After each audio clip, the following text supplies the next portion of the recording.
Well, hello. This, the final week of July 2026. Yeah, summer flying by. Not as fast. Yeah, it's going relatively fast, but I'm savoring it at the same time. I can't say I'm not making the most of it. I hope you are. Happy birthday to my beloved mother, Veronica Kelly, today, July 27th. Back in 1950, whatever, she was born in Brooklyn to her proud parents, John and Helen. And she was one of five children. And she did a great job with me and with my brother, and of course for my dad. I don't think my dad would have become the police commissioner had he not been married to Veronica. And she had an amazing career herself. She was a nurse. She became a very successful salesperson for surgical supplies. It's a big business, you may know. And what else? Oh, she was in the Coast Guard. She used to go off on active duty and shoot guns and stuff like that. It was pretty wild. My mom is the greatest. Happy birthday. And she had a lot of fun hanging around with the grandkids this weekend, my little babies, which has made her very, very happy, and my dad as well. All right, something that kind of does not make him happy, and I think should really, all New Yorkers, to see our NYPD. This has been years coming together, and now it's like it's at a point where they carry no legitimacy in the eyes of so many, in the eyes of lawless New Yorkers who wanted to be lawless. And they're not just, bands of radical kids and gangs and that kind of thing. It's politicians, right? They brought us to this moment. I don't know if you saw it over the weekend, to see cops get doused with water. It's not the first time I've seen that, but it's kind of heartbreaking. Even on a hot day, you don't do that. You don't do that to people. And the taunting of police officers, the taunting, the yelling, the screaming, the spitting. They shoot their mouths off. They get in their face. They push back. And then whoa, when police push back, oh, my God, I got you on video. I got you on the video. Well, it's law enforcement. Law enforcement. Force. There's force in there. And the cops are allowed to exhibit and display force. All right? It's the statute. It's part of it. I mean, that is part of their job. They are actually allowed to push you. Forget what the CCRB and Mamdani and these crazy regulations from City Hall, rules and regulations. It's in the law that they are allowed to use force. But now everything they do is being second-guessed. Oh, gosh. Everything they do is monitored, picked apart. Imagine being at your job and having a camera on all day long, watching you do your job. Nobody could function like that. But cops already have a difficult job, and they're supposed to have all this stuff. Everybody's trying to get them, trip them up. We got 5 district attorneys. We got the CCRB. We got a crazy city council. We got a mayor who hates cops. Hey, how about Sid Rosenberg this weekend, huh? I admire the spirit to a point. I think Sid, there's some, finally I'm seeing some distance, some, what do they call it? A gap, some white space between Sid and me on the, certainly on the Iran situation. But do me a favor, here are NYPD cops being harassed, and then they start pushing back, as they should, and the people get all crazy. Cut 17, please. Cut 17. Why you pushing her? Why the you pushing her? Don't be pushing nobody. Why you pushing her? I got that on video. What's your number? Don't push her. The is wrong with you? No, he just pushed her. And I got that on video. Don't you push her. Yo, buddy. Yep. Go cops! Oh, my God. Get off of her. Get off of her. Turn it back up. I'm sorry. Every time the cops use force, it's not Rodney King. Okay, that was totally legitimate. I've seen this all weekend long. Some people say I'm supposed to be outraged by it. How dare these cops? And I'm like, I don't see a damn thing wrong with what the cops did. I don't see a thing wrong with what the cops did in Madison, Wisconsin. Did you see that? You know, I have seen people who get stabbed and they don't even know they're stabbed. They get punched. They get punched and or they get stabbed and they think they're punched. And then they walk around and then they bleed out and then they die. You got a guy with a knife. I don't care how many guys are around him. Imagine if he severed your wrist, your artery in your arm. A guy on the ground with a knife is a guy with a deadly weapon on the ground. Would you, oh, he's on the ground, he has a gun? No, you shoot the freaking guy. It was a totally justified use of force. What isn't justified are the crazy Black Lives Matter, which in Madison, Wisconsin is basically a bunch of white liberals from the University of Wisconsin. They're joining arms, they're linking arms and trying to cut off people from driving through the intersection. I mean, it's like vigilante martial law. All these maniacs and they're trying to get white people to apologize for being white. And of course, the white people are, right? It's such a crazy liberal town up there. I don't think the police have been robust. Is that the word? Robust enough in pushing back. You know, we do have woke police departments. The cops basically are not woke, but listen to, this is the chief of the police department. This one's in Asheville, North Carolina. There's all kinds of, you know, basically in any urban center in America, you're going to have crime, okay? You know, red states, blue cities. Yeah, go figure. All the crime is in the blue cities. They try to say it's a red state problem because it happened in North Carolina, Asheville, North Carolina. There's serious crime downtown. Gang shooting, gang violence. Listen to how this chief of police, who's a woman, by the way, and I don't think any woman should be the chief of police. Sorry, it doesn't work, right? To be a chief of police, you have to know what it's like to arrest people. And even women in the police department don't get to arrest that many people. Now, compared to the guys, not really. You know, they're in a bad spot. You need upper body strength, and women basically lack upper body strength. As a rule, there are always exceptions to the rule, but as a rule, they're not strong enough to do the job. Cops or in the military. Now, I love cops. I love female cops, too. They got spunk. They got swagger. But there are certain jobs that they should not be front and center on. All right, so this is what happens, all right? There's the woke police chief. It was clearly an episode of gang violence. And listen to her bend over backwards, how she doesn't want to call a mass shooting between two groups of people gangs. Okay, I don't know why. Cut 16, please. Cut 16. Does the Asheville Police Department believe this is two families that are rivaling against each other here, or is it gang violence? This is a group of individuals who know one another. But would you categorize that as gang violence, or would it be just two guys that got in a fight over a bar or something like that? These are groups, again, that are committing acts of violence against one another. Like crime groups? I would say these are two groups of individuals. I would say there are, ties to them knowing each other and committing ongoing retaliatory acts against one another. Groups of individuals who know one each other. They all happen to be between the ages of 14 and 19. They all happen to be... It's gang violence, babe. It's gang violence. If you got to tiptoe around the problem, how in the hell are you going to fix the problem, right? You can't. Woke language. Woke. All right. So, Mamdani, it seems like, I hate that term, but he's getting out over his skis a little bit too far. It's hard to see him going 4 years with all this stuff, all this crazy stuff he's saying and antagonizing people and being, I do believe, in the language and culture of the moment, he's signaling anti-Semitism. He is signaling anti-Semitism. I know he's a terrorist sympathizer and a jihadist sympathizer. I don't go so far as to say he's a terrorist, though, all right? If I were in a debate with somebody, I don't think I could make that case. I wouldn't be able to make that case. I need to back up myself with facts.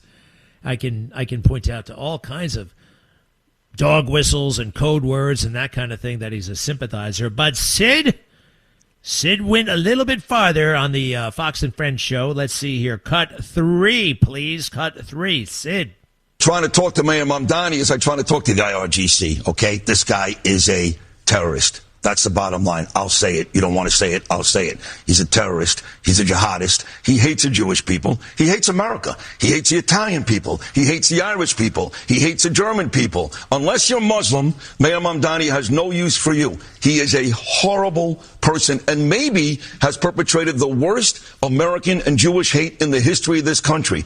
Those two people stabbed the other day in the Upper Side of New York City. That blood is on his hands. That blood is on your hands, Mayor Mamdani. We got to find a way to get this guy out of here. Maybe Dr. Naomi Wolf is right.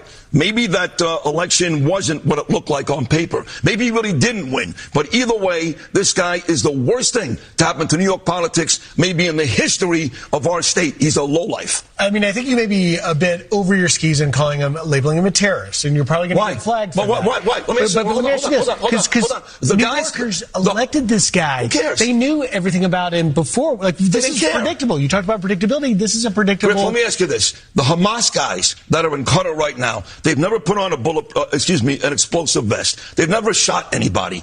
Would you consider those guys terrorists? Because I would.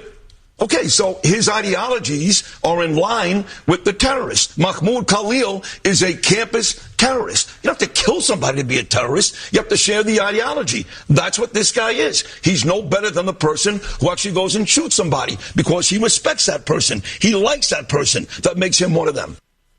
Okay. Again, I like the spirit where Sid is coming from. I do think the guy is a lowlife. I'm not going to go so far as to call him a terrorist. Because I do think it's about pulling the trigger, all right? And there are people, I don't want to call, that disagree with me and disagree with Sid on Israel, all right? And there are people who call us terrorists all the time. I just, it's not, and I think that Sid, you don't want to go around bragging that Fox had to apologize for you twice. I know you love going on that program, Fox and Friends, and you're fantastic on it, all right? But you don't want to rub it in their face that they had to apologize for you twice. But and the other thing, look, it's a complicated world. Qatar is a friend of ours, all right? The government, the emir, blend all this stuff together, all right? We have lowlifes in this country. We have good people in this country. We have a government. Over there, people blend all of it together. America is this. America is that. It's a bit more complex. I do believe. Now, let's try this. And this is where I'm also at odds with Sid. Certainly not in a personal way. I love the guy, and I love his spirit. But as we pursue getting rid of nuclear weapons in Iran, there's a way to do it, and there's a way not to do it. And I think that's a decent conversation to have. But this might be just a little bit too far. Where are we here? Cut 4. Sid on Fox and Friends. It is inevitable that President Trump is going to have to do what he doesn't want to do, which is go in there with this massive all-out attack. There's no other way to stop this. There's no other way to win this war. So, again, he's trying to do the best he can. He's a very nice man. I love President Trump. He doesn't want people to die. He really doesn't. Okay, he's a nice man. But there's no other way to end this. Once you start this, Midnight Hammer was great. Epic Fury was great. Once you start this, there needs to be a finish. And the only finish is complete surrender by the Iranians.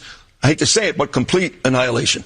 Well, we talked last time about this. And by the way, I agree. I love President Trump. I love his heart, I think, is really for peace. And I love that even now, this past week, he's still talking about peace and wanting to find and leaving that door open for negotiations. You say the only end is annihilation. Now, what if winning this war requires boots on the ground? I asked you that last time. That's not very popular with the American people. What is your response to that? It's not popular with me either. Look, I'm not a parent of an Army person, a Marine person, so I'm very sensitive to that. Trust me. But look, we have the Army, we have the Marines for a reason. They're not there to shake your hand at the airport, Rachel. Okay? They're there for a reason. Last I checked, we don't have a draft in this country. So these courageous men and women know exactly what they're signing up for. This is war. We don't want to see anybody die, but this is war. A war that started 47 years ago that they started. So, yes, I know the moral ground is to say, I don't want our kids to die. I feel the same way. But we got to win. Now, we can win maybe without putting boots on the ground. Maybe we can. I don't know. I'm not Jack Keane. I don't have that type of information. If we can do that, great. But if at some point it requires putting some boots on the ground to win this war, that's why they signed up. To fight for this country, to fight for President Trump, and to rid the world of evil animals like the Iranian regime. Can I just ask, what does victory look like to you? Are you serious? You really want just until they're annihilated and there's a regime change? Is that final for you? That's it. I mean, look, I want to get the dust. I want to open the strait. All that's important. But if you leave these animals in power, you are destined. Look, what is the definition of insanity? Do the same thing over and over and again, expect different results. If you leave the IRGC in power, we're going to have the same issues in 5 years, in 10 years, when the great President Trump, is gone. All right, Sid. Good job. The annihilation part, though, when people start talking about annihilation, to some people that means nuclear bombs all over the place and annihilating every single Iranian who lives, right? No, that's not me. That's kind of a genocide type thing. Even if we have the power, I'm not for it. I am not for that. So, interesting, very interesting. But Sid, don't look, what do I care? It's kind of fun pressing the buttons of Fox News, right? Because too often they're fair weather friends. Good for you. We'll be right back. The Greg Kelly Show.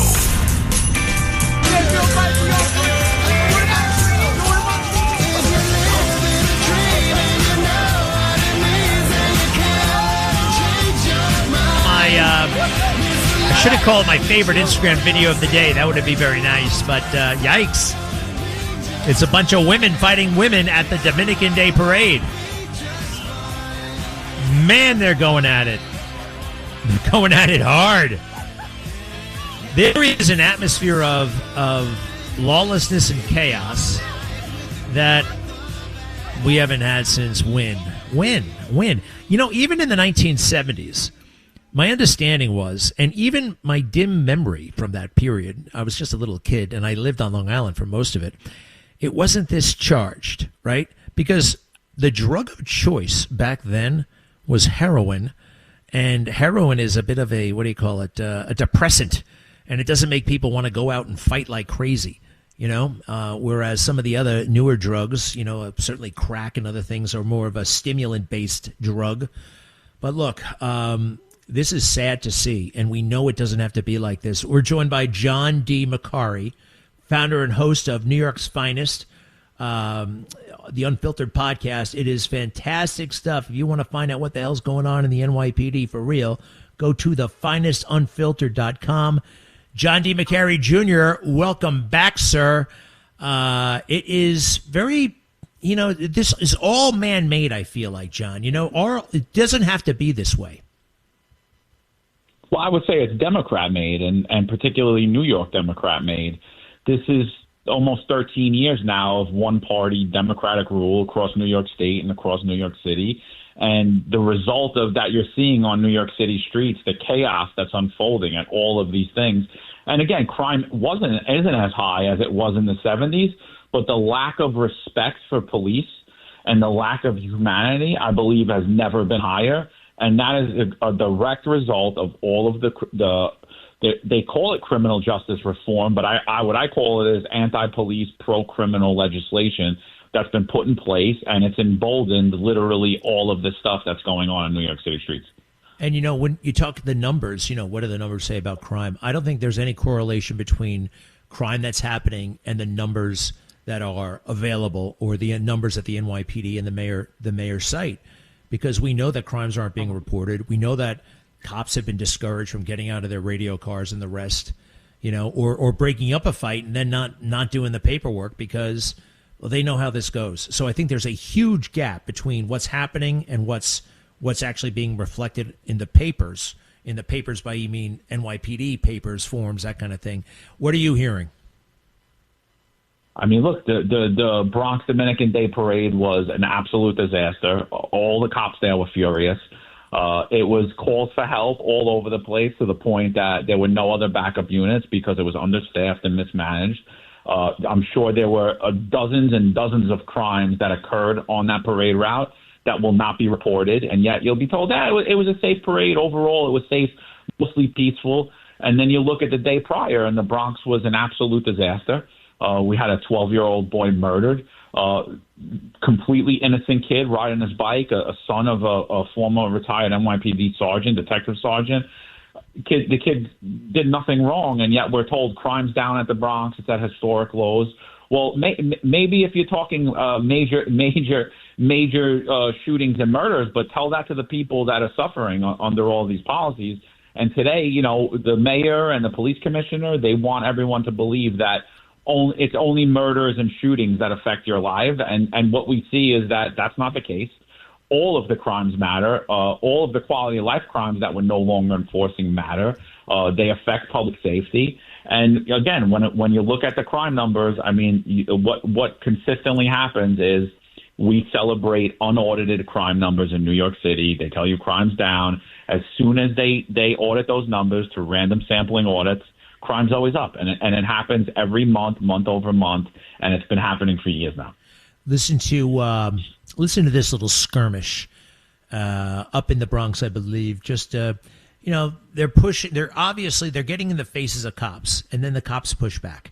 Cut 17, if you don't mind. Why you pushing her? Why the you pushing her? Don't be pushing nobody. Why you pushing her? I got that on video. What's your number? Don't push her. What the is wrong with you? No, he just pushed her. Oh my God, she just pushed her. He pushed her. All right. Now I know you can't see that, but basically you got pushing. It seems like some people in the community, a lot of politicians and a lot of people in the media don't understand that law enforcement force. It is acceptable for police to use force, and short of deadly force as well. I mean, pushing, given the situation, is allowed. Right, John? What the Democratic politicians across New York State. But let me ask you that one thing. Seriously, you are allowed to put, if somebody is getting and won't move back, you are allowed to push them. Forget about Mondami. Forget about the code says you are allowed to push back.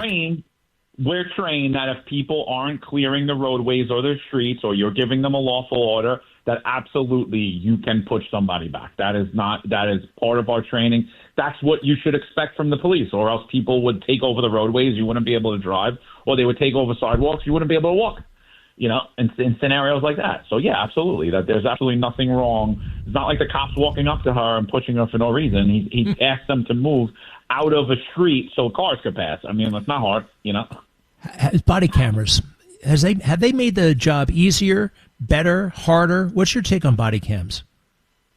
It depends, because we've seen a lot of incidents on body camera that, in my take, prove the innocence of officers, and I think they help a lot in like major events on some allegations. But on the other end of it, when you look at New York City Civilian Complaint Review Board, how they view body camera, they look at it as ESPN, and they try to find things wrong with every scenario in these dynamic scenarios and never take the police officer's perspective into account.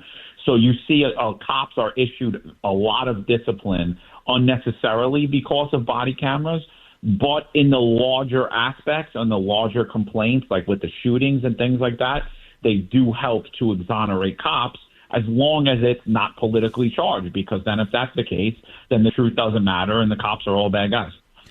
Anti-Semitism is something, honestly, I didn't think that much about, right? I thought we beat it. I mean, I was very naive and silly. The Holocaust, oh my God, never again, never again, never again. It was always there. And I do believe Mamdami's victory has let it all come spilling out. And that Upper West Side stabbing and the crazy jihadist who did it. And here's Mamdami on all of, whether or not he's responsible for all this stuff. Listen to this. Cut 2, please. Cut 2.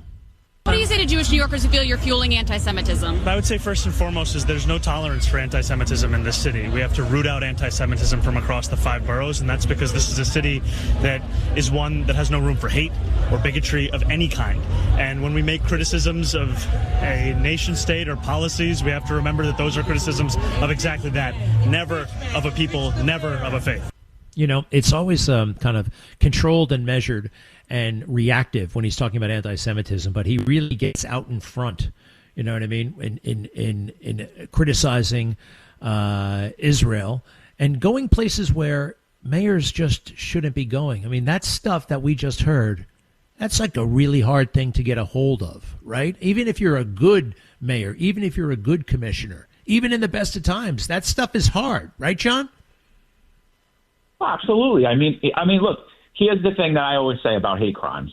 If you allow crime to happen on New York City streets and you allow people to act as opportunists and feel emboldened to assault people, rob people for whatever reason they're doing it, whether it's because they hate you because of the way you look, the color of your skin, your religion, we're allowing people to feel free that they can get out there and assault them. And many of these crimes, when you look at them, they're crimes of opportunity. Why are they crimes of opportunity? Because you have an understaffed police force. You have a police force that's been emasculated by democratic legislation for the last 12 years, and you have criminals that are emboldened. So when you have crime rising, when you allow people to do what they want and act how they want, then, yeah, you're going to get a lot more hate crimes. So I personally believe in the last 12 years we haven't taken any type of hate crime seriously because we don't take crime seriously at all. John Macari, former cop. Hey, by the way, Mandami doesn't either. I mean, look, he's messing around with grocery stores. You see that? The grocery store finally open. What was your first arrest? You remember the first time you made a collar? Isn't that what cops call it, a collar? What was your first one? I mean, my first one, I was a rookie, and it was somebody drove drunk into somebody's home. So that was my first arrest, right out of the police academy. And that was the first thing I was there. And New York City took that arrest very seriously, But that was my first official arrest, was a DWI arrest. Wow. Yeah, the stories you guys have, amazing. And if you want to hear more of it and what's going on with the NYPD right now, John, what's the best way to get your podcast? Yeah, we're on YouTube at The Finest Unfiltered. We just hit over, I think, 320,000 subscribers. And we appreciate you plugging the show, Greg, and it's always a pleasure to join you. All right, John. Thank you very, very much. Your perspective is invaluable. We'll talk to you in a little bit. The grocery store is open right now. There are a lot of things that a mayor can do, should do, right, has the power to do. Being in the grocery business ain't one of them. And it's a pathetic waste of time and an very expensive waste of time. Highlights from the White House Correspondents' Dinner, or as we should call it, the Propaganda Awards. Really, they are in love with themselves. President Trump took it all in good spirit, maybe a little bit too good. I think he should have laid into them a little bit harder. We'll be right back.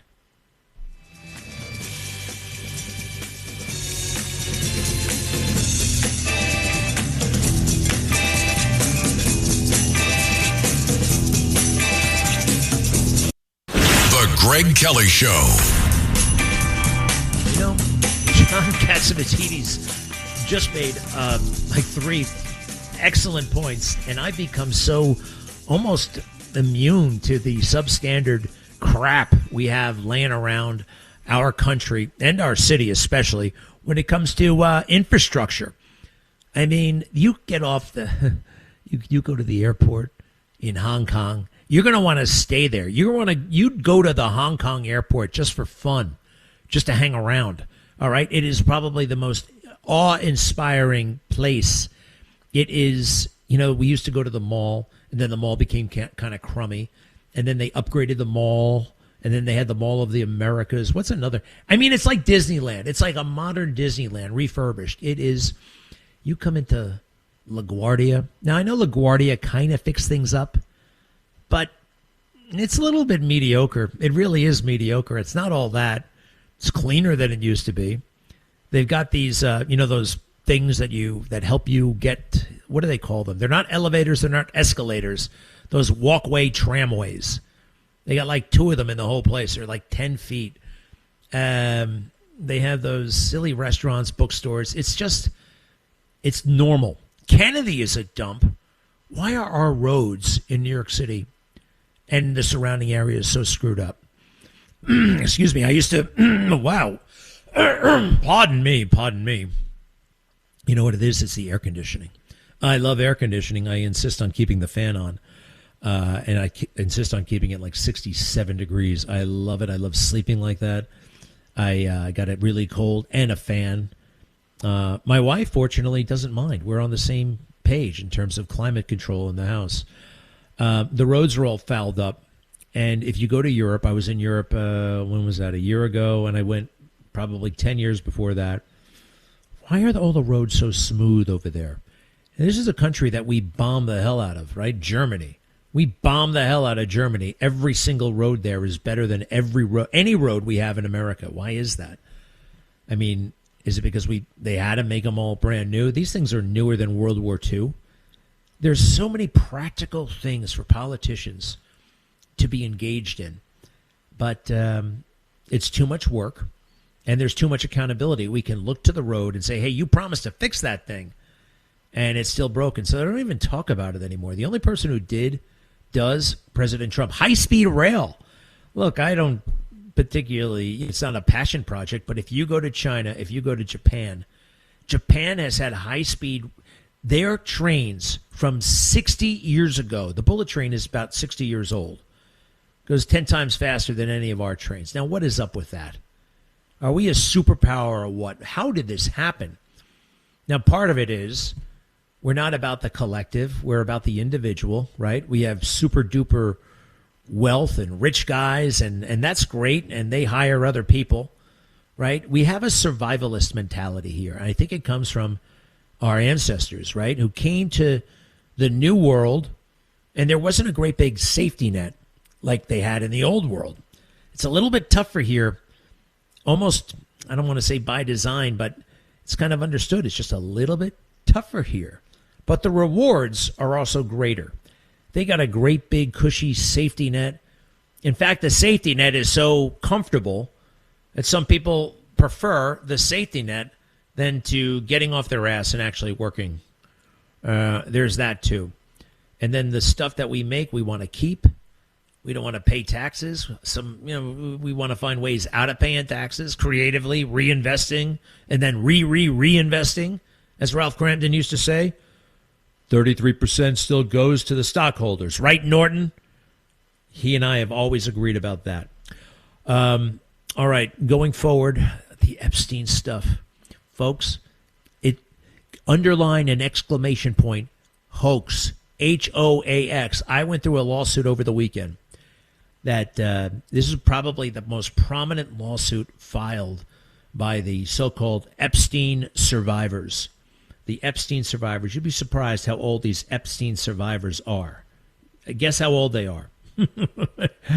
I found one who's 30, one who's 25. Here, I got them all right here. What a scam. 30 years old, 26 years old, 20 years old, 19 years old, 21 years old, 23 years old. I got two 17-year-olds. 217. Now, 17 is gross, right? 17. Oh, my God, that's way too young. Except in New York State. And that's where they say the alleged abuse happened. By the way, anybody can be sexually abused. I've heard of old ladies getting raped. It's horrific. All right? It's age. It's independent of the age.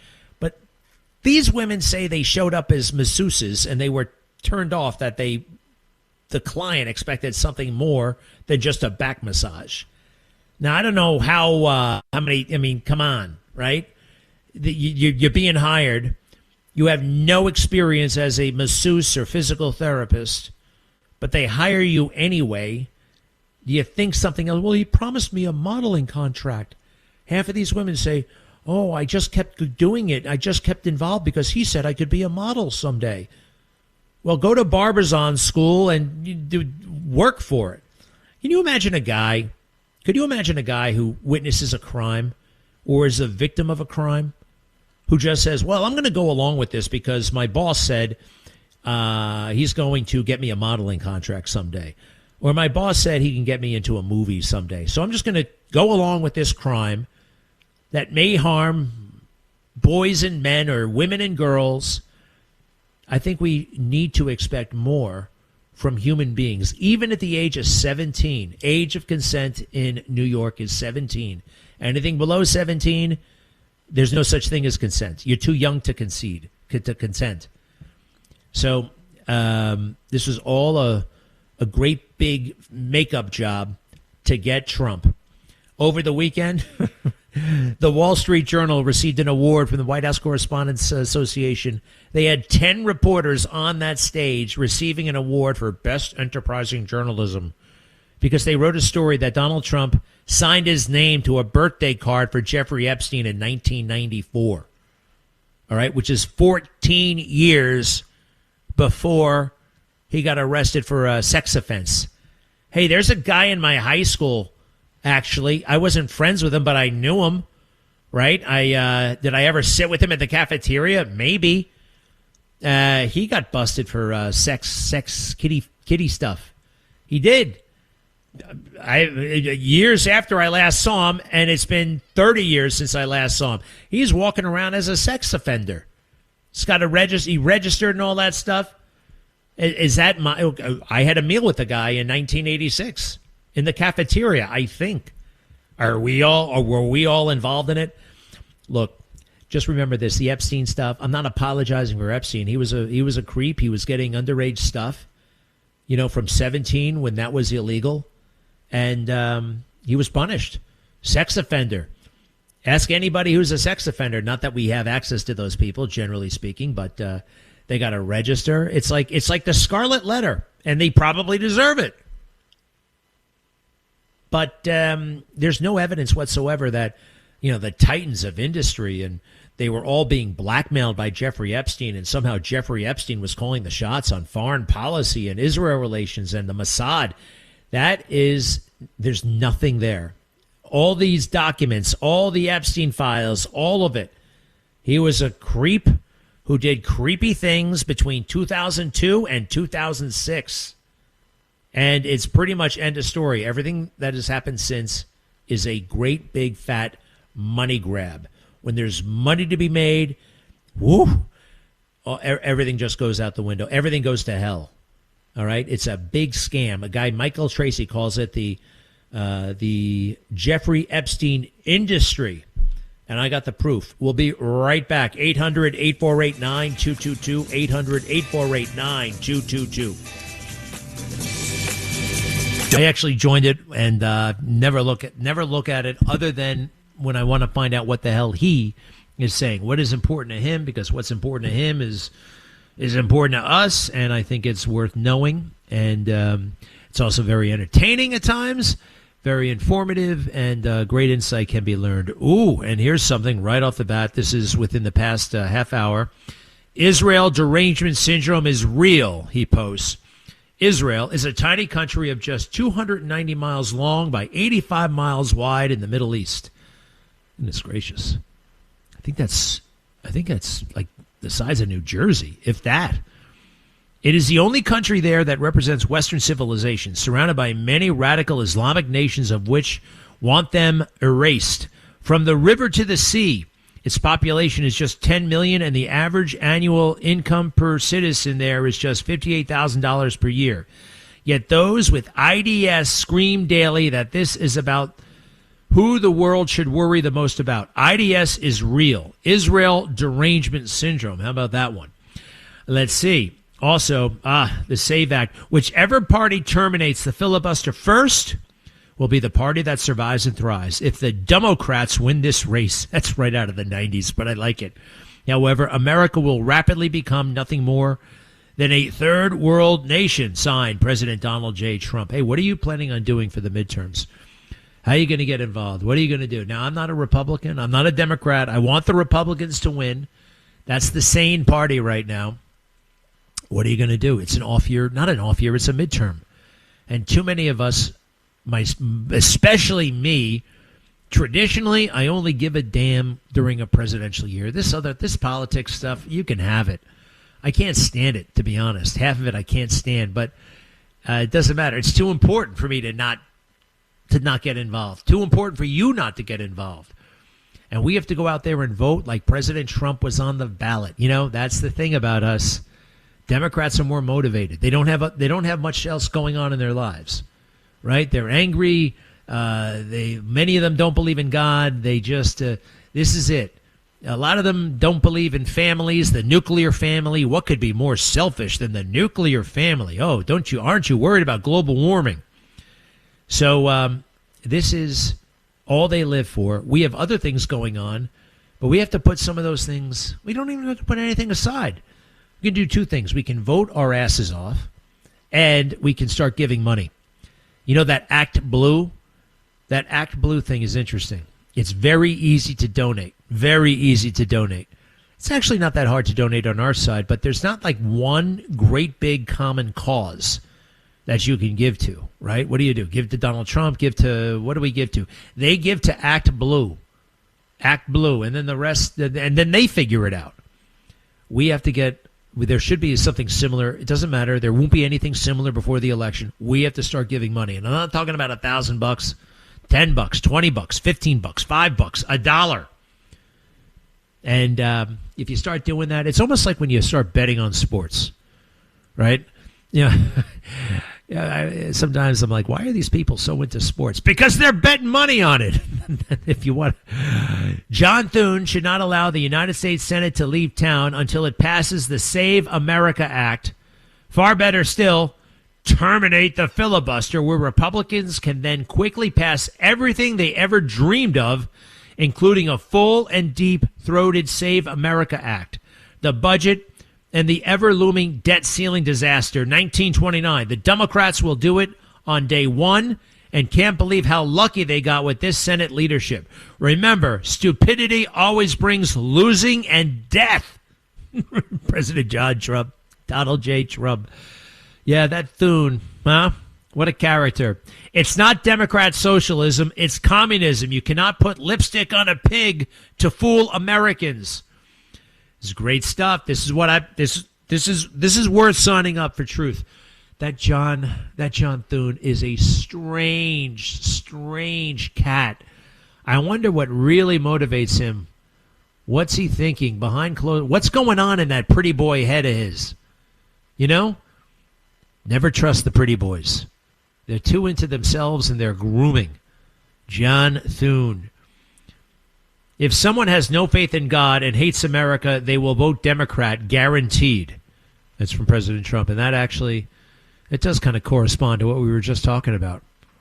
And it adds up. The educated, godless people are for Democrats.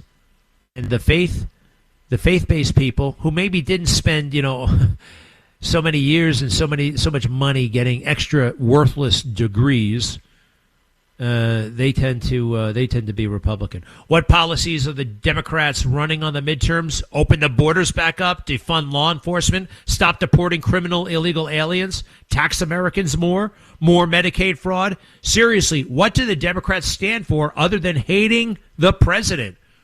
It's a great point. And by the way, right now, it's not. They are out to demoralize us. They want us to feel crummy. And we have to have a good time every step of the way. We have to remember to laugh. We have to use ridicule as a tool.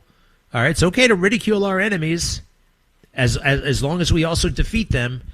It can make defeating them a happy kind of chore, because they actually don't have it made right now. If we get fired up, if we get out there and vote, we are going to win, because just like President Trump says, they have no real agenda. All right? I mean, this crazy socialist stuff, this communist stuff, the Democrats are panicking. They are. Hakeem Jeffries, Schumer, the rest of them, they know that this stuff is, what do they really have? Other than, well, it's a midterm year, and the party out of power is supposed to do well. Other than that textbook truism, which isn't always true, what do they have? And the answer is not much. And actually, the finger pointing in the Democrat Party, and this is a really good sign, is already happening. They're blaming people for the loss today, even though they haven't lost yet. But it's less than 100 days to go. 99 days. You could win a war in 99 days. Maybe we'll be done with the Iran war. Maybe we won't. Maybe we shouldn't even worry about it. I'm not going to worry about it. It can't. Gas prices are still far lower than they were under Joe Biden. I would like it if there were peace, but I can accept it if there's not. Middle East, problems in the Middle East. I've been hearing that line my entire life. There's been problems in the Middle East. We're concerned over developments in the Middle East. Democrats are in chaos. We're auditing every state for non-citizen voters. The steal ends right now. That New Jersey thing is blowing up. They can't put it away. 6,000 illegals making arrangements to vote. 400 of them actually. And this is coming. The Democrats were forced to admit this one. Where else is it? Who else voted? You know, they always said there was no widespread fraud. Okay, it doesn't take widespread fraud. Just a little bit. Just a little bit in some of these elections. 400 people voted. How many votes did George W. Bush beat Al Gore by Virginia in 2000? 538, I think it was. 538. We're on day 15 of hitting Iran hard beyond anything they have ever imagined. They still haven't received enough pain. They still have not received enough pain. And to the mullahs, we now introduce our new secret weapon. What is that? We have something called a Lockheed U-2 Dragon Lady. Ooh, a Dragon Lady. We do have all kinds of great weaponry. Only so much you can do with the weaponry. And by the way, when you have really great weaponry, what happens? Sometimes it malfunctions. Sometimes there's operator error. Sometimes really bad things happen in war. And bad things will happen.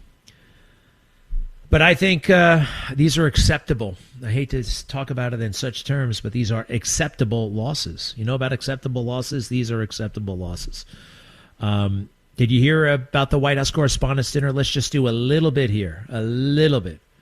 Cut 13, if you don't mind. This is President Trump at the rescheduled White House Correspondents' Dinner because, well, he almost got killed at the first one in April. Cut 13. Wow, that was very beautiful, but this has not been an easy evening, all these awards. Do I have a say in those awards, all those awards? But it's great to be back at a place that I know very well because I built it. And I'm very proud of it because I built it for $2.9 billion less than the Federal Reserve building, which is a lot smaller, by the way. Figure that one out. But I am delighted to be here at the White House Correspondents' Dinner. Amazing people, a lot of people that I like. Some I don't like it all. But I respect most of them. I must say that you do a great job, amazing job, and it's an honor. As I said 3 months ago, the show must go on. We were backstage, and we both wanted to just have it go on, whether it was 2 o'clock, 3 o'clock in the morning, it didn't matter. But in the end, it made more sense to do it the way we're doing it. And we had a great news conference at the White House, in a very important room. And you did very well. I think we all did very well. It was a hell of an evening, I can tell you that. Won't soon be forgotten. And I think a lot was learned from that evening. A tremendous amount was learned about security and about other things, the dangers of what we all do. But just like my presidency, the second time is always better. It's always better. And the third time will be better yet. I'm only kidding. All right, he started strong. Carlos, do me a favor, take a look at this thing. He started very strong and a great cadence. Now, unfortunately, what he did was he held back, right? He kind of laid into people pretty good there. You know, these awards, he's just warming up, and the audience laughed big time. But he had some really, really serious rebukes, funny rebukes of so many people in the room. And because that, somebody was shot at the last one and just didn't feel, I don't think he felt right. This is somehow supposed to be like a solemn occasion. So he just kind of riffed about other things. And he went easy on the fake news. He got RFK really good, though. All right, RFK. Does anybody know the story about people don't know this, even though it was public. Like 15 years ago, and I remember this, an animal, a bear, was found in Central Park, a dead bear. And everybody was like, what the hell is this doing here? There are no bears in Central Park. And it made the news, and nobody knew how it got there. And, well, it turned out that Robert F. Kennedy ran over the damn thing. he found it up in the woods and he put it in the trunk of his car and forgot about it. And then he had to go to the airport and he got rid of it in Central Park. A couple of his buddies knew about it. It was in the news. Where did this bear come from? Well, RFK let it out of his damn car. He ran over it, put it in his trunk, just crazy stuff. So President Trump picks up on that last night. RFK, Robert F. Kennedy Jr., was in the room and with his beautiful wife, Cheryl Hines. Remember from Curb Your Enthusiasm, Larry David? Carlos, you ready? Go ahead. I hope that everyone finally got to enjoy their entire, very delicious beef tenderloins, very special beef. And I want you all to know that Bobby Kennedy, who's right here, personally ran over the cow in his car. And he cut it up and he brought it here for you to eat tonight. So it's very fresh. And Bobby also suggested an appetizer featuring his favorite cut of male raccoon roadkill. But we drew the line at that, Cheryl. We said, no, we're not going to do that. We're not doing that. We love Bobby. I tell you, he's a piece of work. You think it is fun, but he is a very different kind of a person, I will tell you. But he has what it takes, and he's smart, and he loves the country, and he wants people to be made to feel good. You agree with that, Bobby? He wants people to feel good. And he's doing a fantastic job. Thank you, Bobby. Thank you. The road. He personally ran over the cow and cut it up for all of you. All right, but that was about it. That was about it as far as the levity. All right, then it got a little bit. Anyway, he was holding back out of respect for. I don't know. He had a little bit too much respect. We'll be right back.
I found, who's going to get it? I'm going to make a video about it. Wolf Blitzer.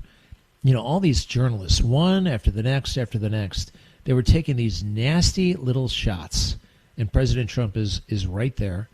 One, they gave a Best Picture of the Year award to a photographer who took a picture of President Trump standing at his desk while there was a huddle of people behind him tending to that dude who fainted. Remember a couple of months ago there was a guy who just fainted during a kind of a presentation in the Oval Office. He was, the guest of a guest. He wasn't like a member of the cabinet or whatever.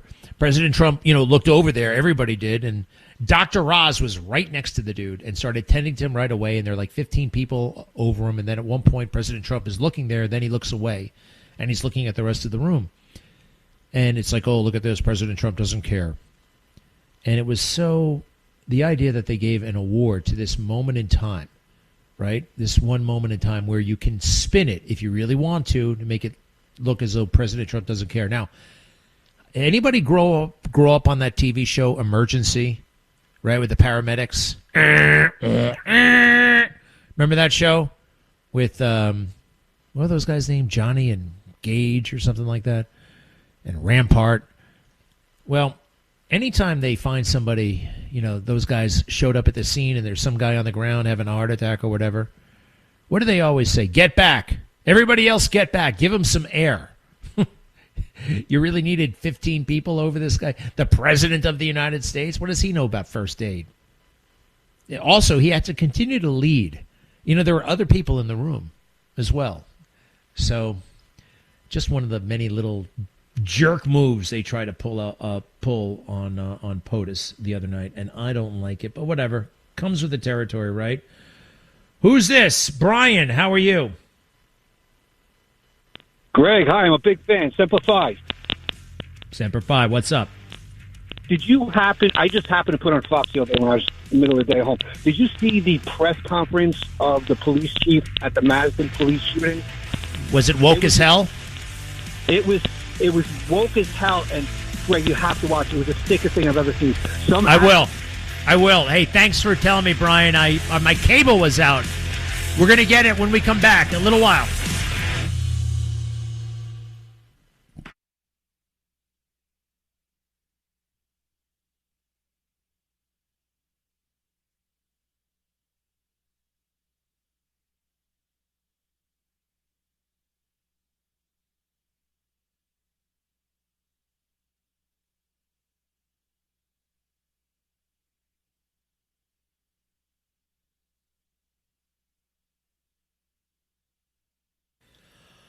Hey, a lot of you, and you're great for remembering my buddy Bill Stevenson. Bill Stevenson, the ex-husband of Jill Biden, is in a Delaware jail right now on suspicion of murder, first-degree murder of his wife. Now, I've met them both, Bill Stevenson and his wife, in person. And I got to know Bill pretty well over the years.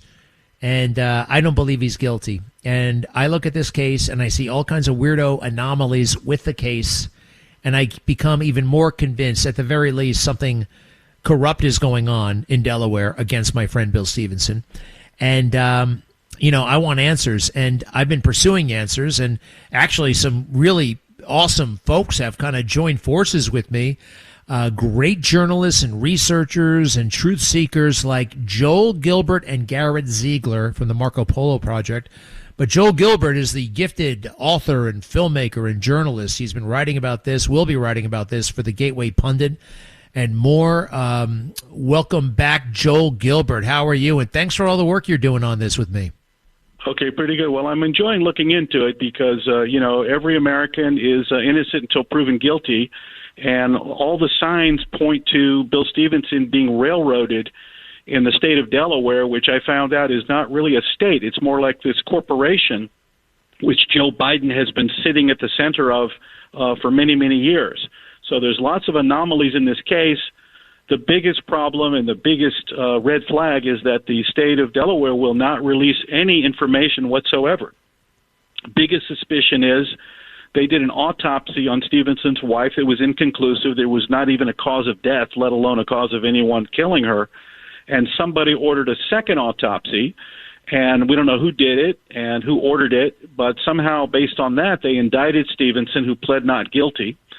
And I've put in a series of FOIA requests, Freedom of Information Act, to the state of Delaware, the police department, and they are all rejected. They won't release 911 calls, autopsy reports, investigation, body cam, nothing, which is very, very abnormal.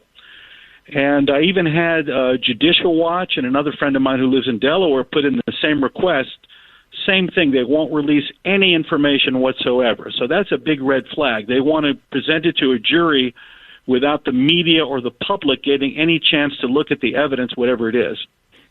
Okay, and for anybody, look, this is what I suspect, and maybe, Joel, you too, but Bill Stevenson came out pretty hard against the Bidens in 2024 and 2023 because, well, in 2020 he came out and said, look, Joe and Jill say they met at a beautiful blind date kind of situation. No, they had an affair behind my back because I was married to Jill, and I was there, and I actually introduced Joe to Jill. I know how it happened. And here he is actually late in the campaign in 2024. He went a little bit further. Here he is, a video he made with me. Are you ready, Carlos? Hit it, please. How do you feel when you see Jill Biden and what she's doing seems to be desperately clinging to power? What can you tell us? What is your take on what's happening? Well, my take is the only take that can be taken seriously, to be perfectly honest, Greg, because it has been 40 years that we've been married. Yep, a lot is going on. And as you say, I have no hard feelings. I've lived a better life since the divorce. The divorce was wicked, and I'll speak about that in a minute. But, Greg, I'm the only one that can tell the truth about what's going on here.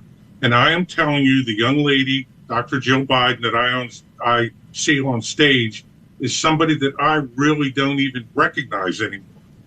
It's sort of amazing how she's matriculated into this person. And you're right. I have no hard feelings. That's so far in the past, I even don't even realize that it's true anymore. But let me tell you something else.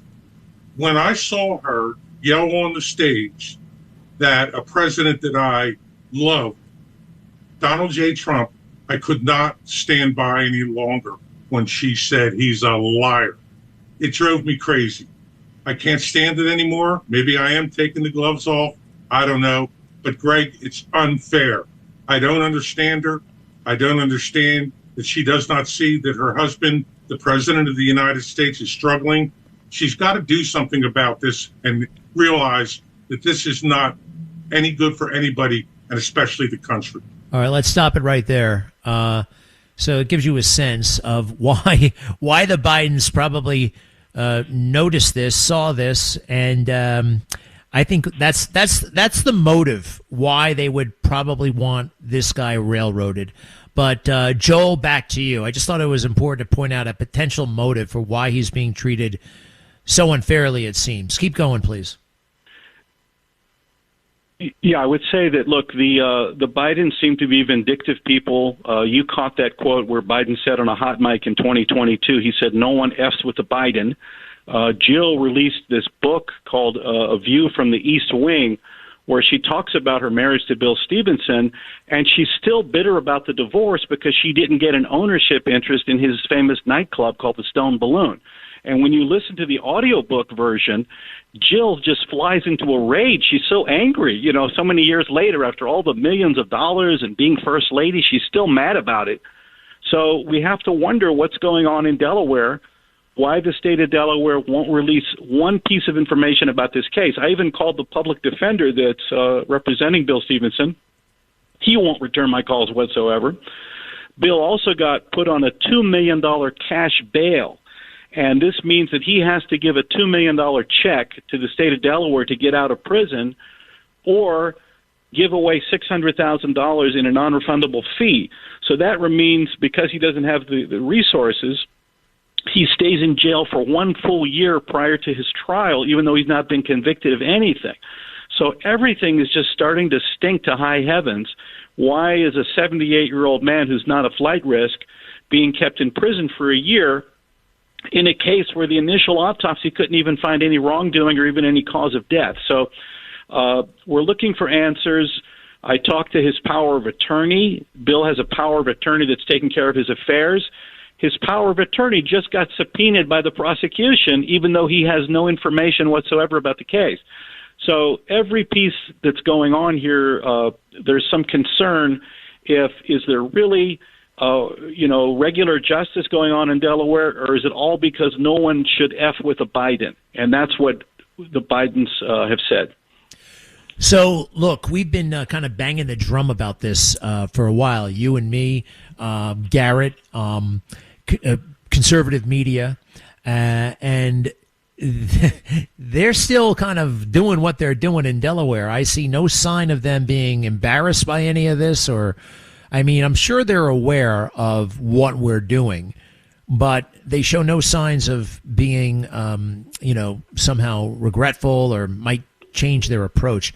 Now, I feel that's because mainstream media, dominant media, by that I mean fake news and left-wing media, because that's who they respond to and that's who they're worried about. They haven't shown any interest in this story. And I think, Joel, that we might be able to engineer some, because as you know, there's a lot of ill will toward Joe Biden in the Democrat Party. A lot of people don't feel like they owe Joe anything and that he really screwed things up for them. So I'm kind of hopeful that we can get some mainstream media attention, and I hate to have to rely on them, but look, I'll do anything to help this guy at this point, and I think that will help. Well, certainly, at his age, being in jail for a year for something that they can't even tell what really happened is just sounds like nuts. But Delaware is certainly this close-knit political, legal, and law enforcement relationships that go on for years, and Biden was at the center of this political establishment. So all we have is questions, and the state of Delaware refuses to release an autopsy report. They refuse to release the 911 tapes. Usually, in any case, they release the 911 call the next day, and they won't release a damn thing. I actually called the public information officer at the Newcastle County Police Department, and I said, why won't you release any information? And he was just very robotic. He said, that's what the district attorney's office told us to do, not to release anything. So I have a lot of concerns, and you're going to see tomorrow in the Gateway Pundit, you'll see a big article I wrote, all my research, and hopefully the media will pick up on this, because no one should get railroaded in this country. Let's go back to the conversation we had with Bill Stevenson. This is during the election year 2024, after that crazy debate that Joe lost, and Jill acted like a crazy person. Go ahead. Bill, you went through the divorce. We mentioned that. And the deal that was kind of brokered by the judge, my understanding, was very much in your favor, not in her favor, because Joe Biden got involved, brought in a new lawyer, made it a big case when it didn't have to be. The judge kind of shocked you in the courtroom by the deal he worked out, and Joe was humiliated, embarrassed, and it seemed like he wanted to take revenge on you. Do I have that right? You have it exactly right. The court case, I had no idea where this was going to come. At this point, I really thought that, okay, we're getting a divorce, we're moving on, and a lot of people think that they are shocked what she has said just recently in the last couple of months, and how she's taken like a whole new course of taking control and literally making decisions, I believe, for the president of the United States. But here's what happened. Back there during the divorce, I was very successful very early. When I married Jill in 1970, we didn't have a dime. And I took a little bit of an inheritance from an uncle and opened up the very successful Stone Balloon nightclub in Newark, Delaware. It's probably listed as one of the top 10 college bars in the country, Greg. But we get into this divorce, and what I saw a couple nights ago with her on stage, everybody thinks, oh my goodness gracious, this is such a shock. But guess what? In my divorce trial in 1976, I walked into court. We tried to make a deal. We offered her up to $1 million. She dumped her lawyers, hired Joe Biden's former law partner, and I am telling you, for 3 days, it was a person that I truly did not recognize. She was bitter. and I've never said this before, Greg, I'm only sharing this with you. She was bitter, she was nasty, and she said things in the court that were crazy. She was accusing me of stealing millions of dollars from my own business over the 5 years. Stuff like that. This brought the IRS in. This brought the Department of Justice further in my life. It was brutal, Greg.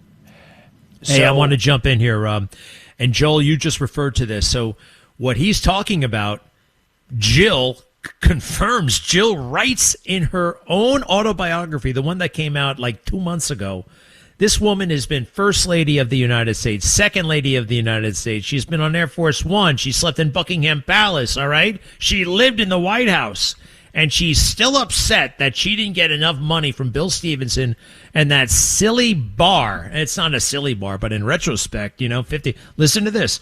When my first marriage ended, this is Jill Biden, in my mid-20s, I was thrown into a financial panic.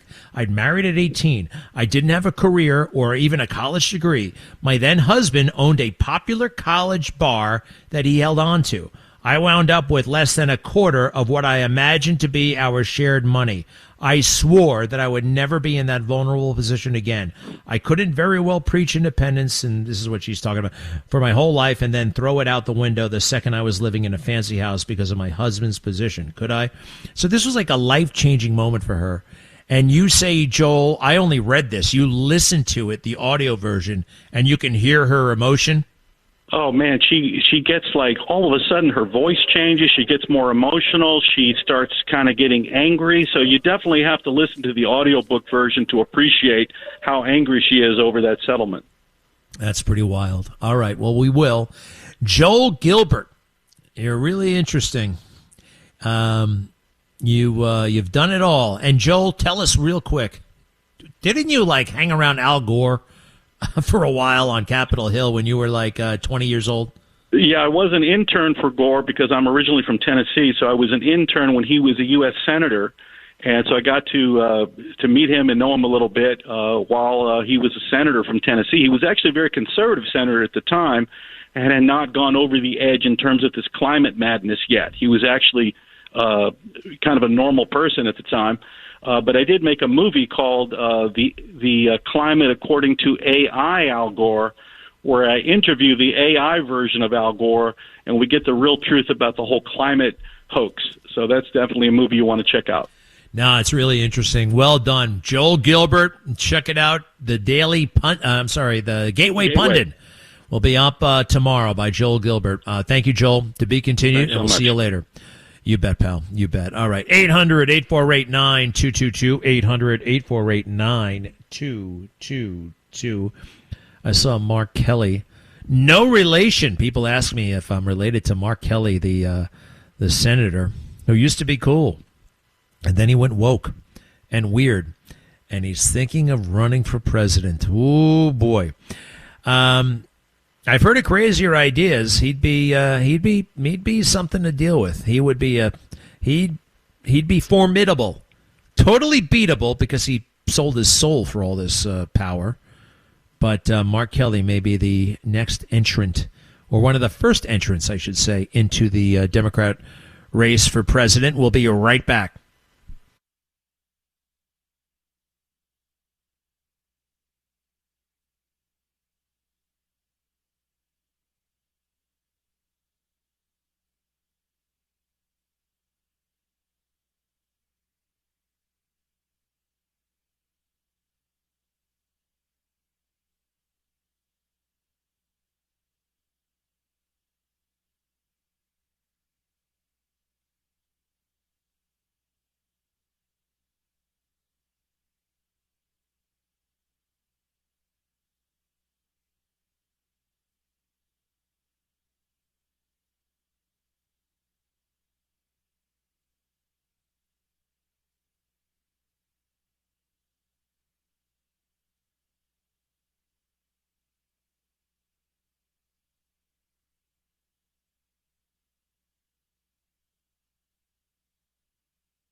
All right, 800-848-9222, 800-848-9222.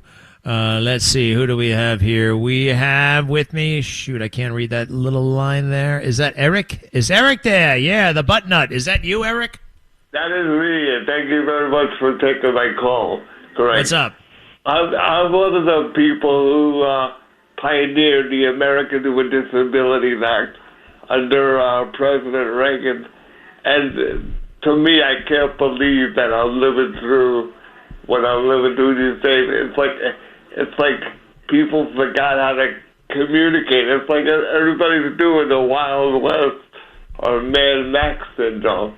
And I remember talking to my friends 30 years ago that I would get to this point, and they looked at me like I had two heads.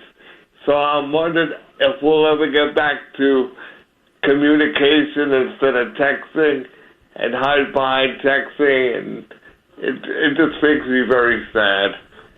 Don't get so sad about it. You got to keep up with the times. Hey, let me ask you something there, Eric. The American with Disabilities Act, not to be a nitpicker here, but I thought it was George H.W. Bush who made that thing happen. It did, but there was a lot of layers behind that. So it actually started with Henry Visconti in 1975 and built up to the Americans with Disabilities Act. I hear you, yeah, and HW signed it. Now we have ramps everywhere and all that stuff, and it's good stuff. Forgive me, but you sound pretty close to it. Do you have a disability?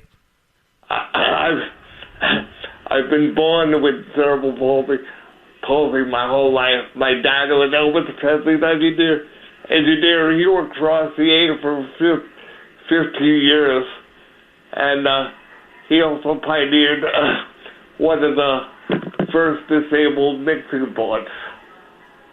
Mixing boards? You mean for sound? Yeah. I mean, his first client was Elvis Presley, Jailhouse Rock. Wow. How about that? Hey, look, I'm with you on the texting and stuff like that. It is, I have this idea. It's called What Else? I don't know if it's a book or a movie, but the theme of it is what else is there beyond your digital life? Your phone and all that stuff on the phone, right? Texting and videos and tweeting and Instagram. And my answer is everything. Everything that makes life worth living is not on your phone. What else? What else is there? And the answer is everything. What else is there beyond your digital life? So, just because it's everywhere, we shouldn't succumb to it. We should not succumb to it. Big tech in many ways is our biggest enemy. They do things with that technology, but they also get people hooked. So don't be sad, all right? Just try to be the change you want to be. You got on the phone, you called me, I appreciate it. Call a relative. We don't have to give in. Somebody once told me that's like pissing in the wind, Greg, but, guess what? I got to take a leak. You know what I mean? Now, right there, Eric? Yep, and thanks for your kindness, and tell everybody at WABC that I said hello. You do that. Oh, thank you, Eric. Keep in touch, all right? How about that, your dad? 50 years at the Radio Corporation of America, RCA. Remember when it was the RCA building? What do they have at the top of that thing right now? What is it? All brand insurance? What the hell is it? Cablevision, Comcast. They ought to make it the RCA building again, even if it ain't the RCA building, all right? Can we make some arrangements? Thank you very much.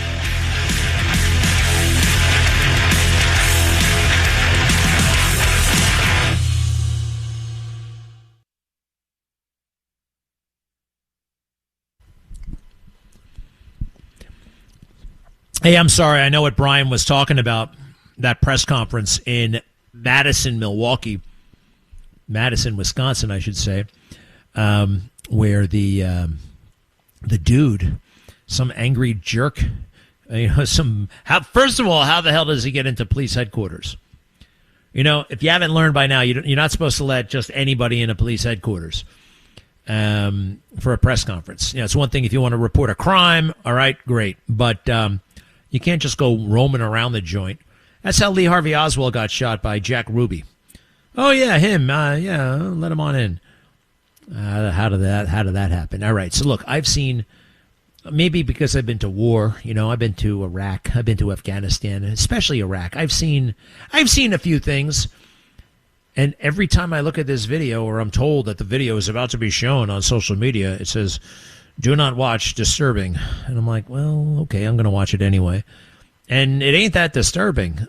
It just isn't. And 4 guys, you don't actually, I've seen people shot, and I've seen people shot online. This doesn't really look that bad.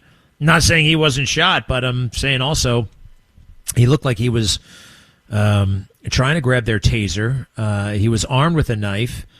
This is kind of what you get. A knife is a deadly weapon, and you don't have to fire it. You just cut somebody with it, and they can bleed out very, very quickly. So this is a totally justified shooting. I don't think it's close. I don't think it's even close. Madison, Wisconsin, all hell is breaking out up there because of this thing. And Black Lives Matter, I guess the people in the streets now, a lot of the people in the streets now, 6 years ago, some of them were too young to enjoy the fun, right? Let's say you're 19 years old right now out in the streets. Well, back then you were only 13, okay? So you missed all the fun. Now you're out there in full swing. Maybe you were in 7th grade. Now you're in college. And you can go out and have some fun. Because remember this, engaging in a riot is fun. All right? It's also sometimes profitable if there's some looting involved. So let's hear the shooting. Let's hear the infamous Madison, Wisconsin shooting that ain't so infamous in my book. Go ahead, Carlos, please.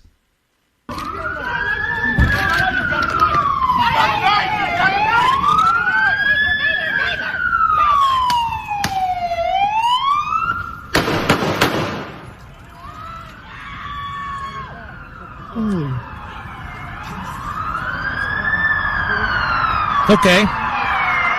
The guy stopped resisting. The guy stopped threatening them with the knife. It's justified. It's justified. It's justified. So, the police put some information out.